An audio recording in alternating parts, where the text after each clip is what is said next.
really get all those benefits that, like, let's say you were to go into a crystal store and start reading about what amethyst does.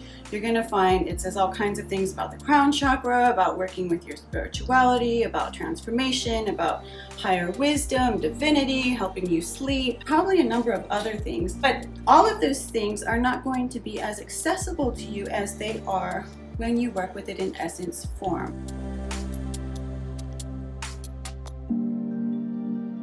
So when you work with Shanti Kai Amethyst Light, you are getting all of the benefits of an amethyst mineral in essence form. Our blend specifically, it's got natural green amethyst, it's got like chevron amethyst and a spirit quartz, and amethyst celestials, this ametrine. Then it's got some very special, rare healing orchids and Hawaiian flowers that are good for developing and balancing the crown chakra. What really makes it special and different from, say, our crown chakra blend is that we're talking about frequencies of the color purple.